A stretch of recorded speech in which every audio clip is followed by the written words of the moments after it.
Hi, I'm Jack Laskowitz, a Vice President of Client Success with PayIt, and I am here to talk about creating delightful government services. Yep, that's what I said, delightful. Thanks for tuning in. Let's get started. So what I want to do today is talk about some practical tips that you can use to optimize both your resident experience and also continue to deliver results for your office. I want to make sure this is a great use of your time, and so you walk away with something that either you can do or think about that's new for you in your office, or affirm some things that you're doing today already. First, I want to talk just a brief moment or two about PayIt, who we are, what we do, and why this is so important to us. We believe that services should be smarter for government, but also easier for everyone. And when we think about your success, it really boils down to resident trust and operational efficiency. We also believe that consumer-grade experiences should connect to any back office system. Our agencies or your agencies shouldn't feel beholden to one back office system or another that could inhibit your ability to serve your constituents, your residents, whatever group your office serves. And there have been studies that say that a really good consumer grade, actually just a really good digital experience, can increase resident trust by 4 times when they use some sort of modern digital front end. And really at the end of the day, a really good experience also shifts online revenue collection to higher levels, and that has impacts to your ability and the ability to easier staff your offices and reduces operational needs to do things like open a bunch of mail. Why are we unique in government tech? How PayIt works? Well, there's really 6 things I want to talk about just to give you an idea here. First, it starts with a great user experience. The great user experience decreases calls, decreases walk-ins, decreases mail-ins, and like we just said, leaves your residents with a better feeling about how they interact with you. Open integration to any back office system. This is one where we create a level of interoperability and innovation that doesn't necessarily have to come with millions of dollars in work to touch back office systems that have different purposes in terms of security, stability, and being very static. Also, a SaaS model that delivers continuous innovation, ones that don't leave you paying a lot of money up front and then feeling you have to pay a lot of money again for new experiences and features. Also, fast to deploy and manage. We've been able to deploy services to different agencies and departments in as little, or we target really 90 days, and we've even come under that many times. And finally, the 2 last things, marketing support and pricing, so we win together. PayIt believes in building models that say, listen, we win when you win, and we're committed to your success. And obviously doing all that with government-grade security. Data that we use in Canada resides in Canada. Data that we use in the U.S. resides in the U.S. So you can feel comfortable with the work that we do together. And finally, I mentioned that great customer experience and also the real-time insights management. I just want to show you a little bit what that looks like. Here are just a few examples of those screens that different residents see and use, whether they're at a state or a provincial level or at the local level. But really, it's intuitive, mobile native, meaning that not only can folks use any of these experiences on a smartphone, the vast majority of the population uses smartphones today, but also then that is responsive and can be used just as easily on desktop services as well. But also actionable user insights. PayIt makes sure that the interfaces and dashboards that it builds for your residents and your constituents are responsive and smart, bringing up the right actions to be taken at the right time. So your residents feel like they're always doing the things that they need to do when they need to do it, and doing it at the right time. And finally, for those agency users, understanding the data, right? We're in a data-driven age. And so PayIt has a really nice admin portal that also includes really good intelligence around reporting and analytics. And you can see an example of that here. And finally, I just wanted to highlight, we recently launched services, several different services in the city of Toronto. Loved this quote from the city that mentioned that, residents, citizens, and visitors, they want a simple and consistent and connected interaction with the city. And My Toronto Pay, which is the name of the service we provide in Toronto, is doing just that. In fact, over here, you see a tweet from one of the city council members, and he's talking about Toronto is now vibing with the 21st century with the launch of these services to help create and enrich those digital user interactions. Okay, so that's a little bit about the PayIt story and why we think this is important. So I want to just now get to here where the practical tips come into play. And I want to set the stage. So you are at a dinner party and someone is mentioning property taxes. I just paid my property taxes. And when I talk to audiences in a live setting, I say, okay, what would you think, or what do you hear when someone says that? Folks would say, well, someone would say that they're too high, or I had to mail in a check, or I had to drive into the office to do something, or I had to make a bunch of phone calls to figure something out, or I forgot. And it wasn't always easy. And so let's think about ways in which we could do different things to increase or change what that person might say when they say, hey, I just paid my property taxes. And we know when I talk to, so I've spent years working with our clients, our agency clients and our leaders that center around treasury or finance departments, whatever nomenclature you use. And they've mentioned to me, they said, we've got three different groups that we need to maintain balance in serving. That starts with the residents in which the agency serves and making sure that their needs are met. But also on the bottom left, the agency individuals, the people that work in the agency, and making sure that they also are served as a key group. And finally, the statutes that this function is established to uphold.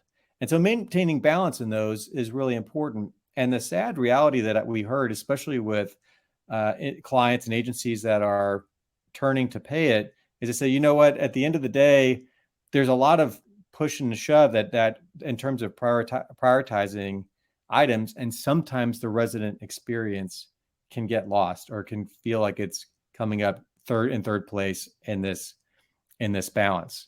And I think that there are some ways here that we'll walk through that can help you maintain that balance.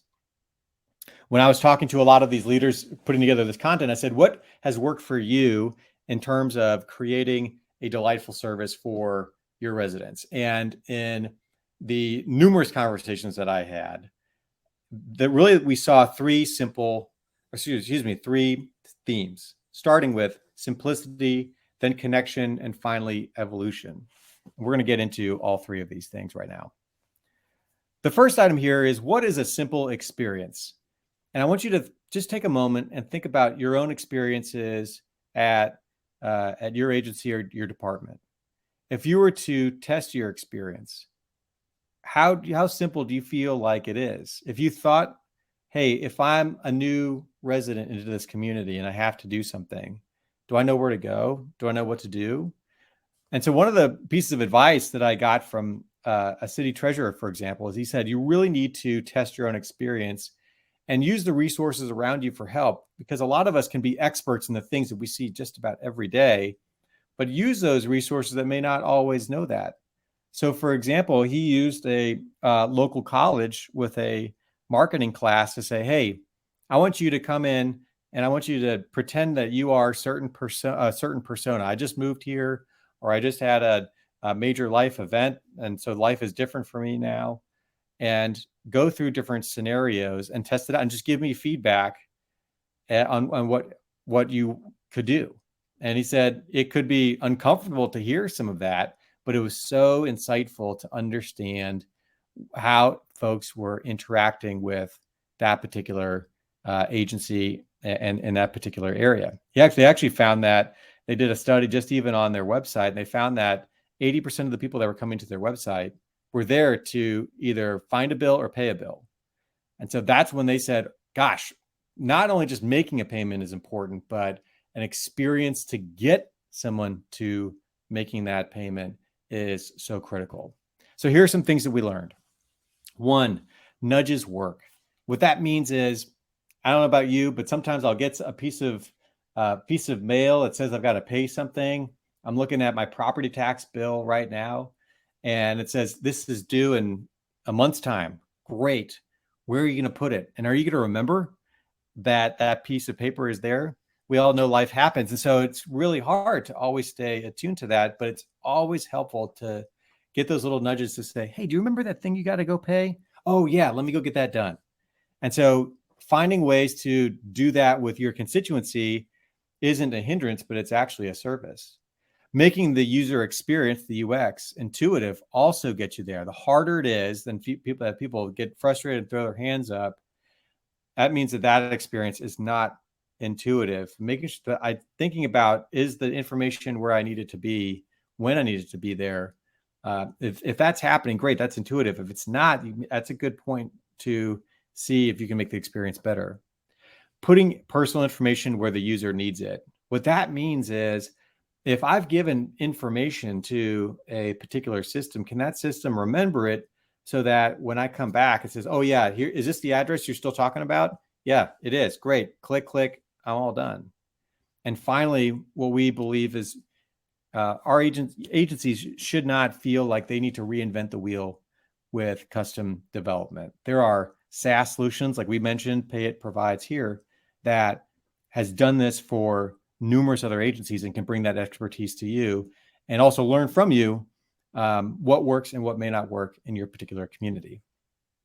Here's an example of what simple looks like in real life. So this is out of the city of St. Louis. This is another tweet that this is a screenshot of actually an email this person got. So they got a nudge and says, well, isn't this extremely, I'm assuming that means convenient from this elected official.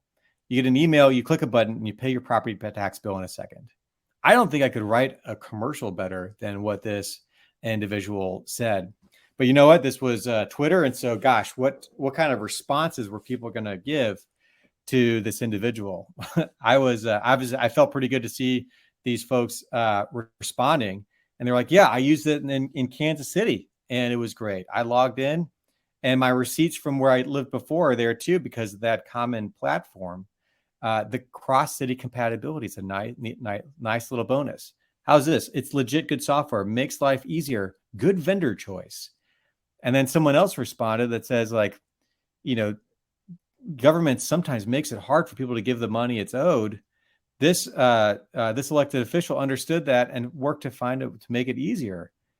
Well, that's great. And then more folks responded. I agree, it's user-friendly. And then finally, someone says it's available for businesses' property taxes. So easy. When a really intuitive experience makes it surprisingly easy, this is how folks respond. And even here, even up in Toronto, we hear, man, it's so funny. Why am I adding parking tickets to a cart like I'm shopping? Man, so I think it's probably great that someone feels like they're having a good time paying their parking tickets. I bet you the parking department also feels great that they're having a good time paying their parking tickets. So these are really good examples. When folks are surprised at how easy it is, they will share the word, and you can see how that trust begins to build. So the second theme is connecting with residents. And so I want you to think about, how does your department today interact with residents? You know, you think of every touch point, every piece of mail, every phone call, office, site, maybe out mobile